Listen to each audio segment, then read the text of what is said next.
everyone, welcome back to Hi Mommy's Activity Content Hub. My name is Kaya and I'm an early childhood educator here at Hi Mama headquarters.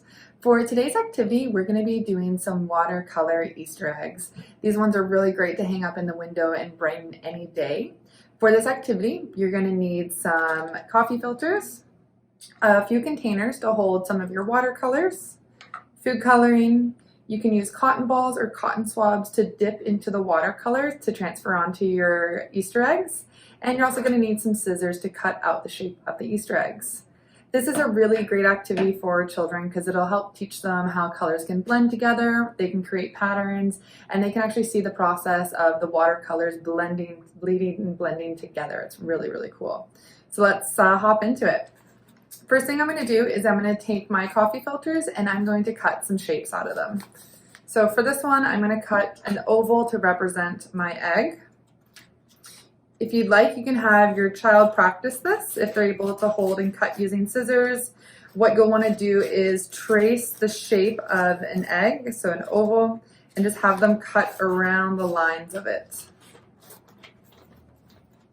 You'll probably want to cut out multiple ovals as well, just because I know the kiddos will want to be doing multiple eggs at the same time. And then you can hang them up as decoration after, and it's really, really pretty if you have a lot of these eggs on a string and hang them in a window.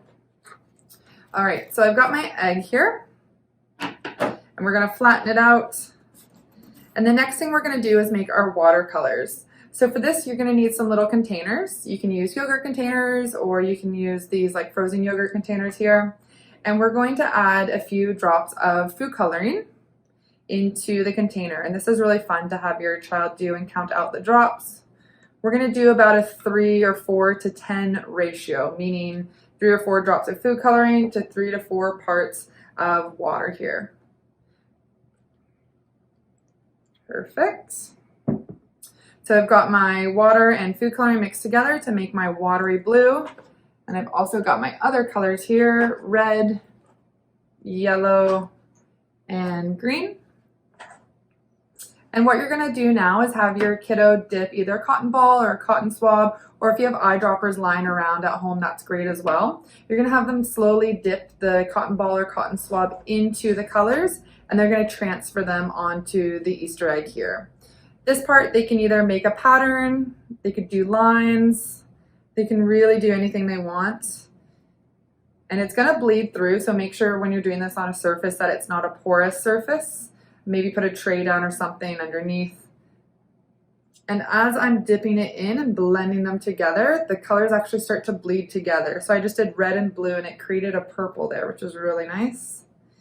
And your child can do this however they'd like. Do some more yellow. Next thing, what you're going to do is once your child has done the Easter egg patterned to however they like, we're going to let this dry overnight just so the coffee filter will get nice and hard, and then we can cut a hole in it and string it up. So I've created one last night and it looks like this. You can see the coffee filter has hardened again, and I went ahead and I took my scissors and I cut a hole in the top here, or you can use a hole punch.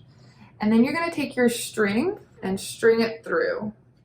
So if you have lots of these that your child did, once they're all dry, you can have them practice their stringing and fine motor skills and put the string through the hole of the Easter egg and thread them all together and hang them up in the window. There we go. So there's our finished Easter egg. Let us know how yours turned out and let us know any content you'd like to see. Thank you everyone so much for joining me today. Have a great day. Bye.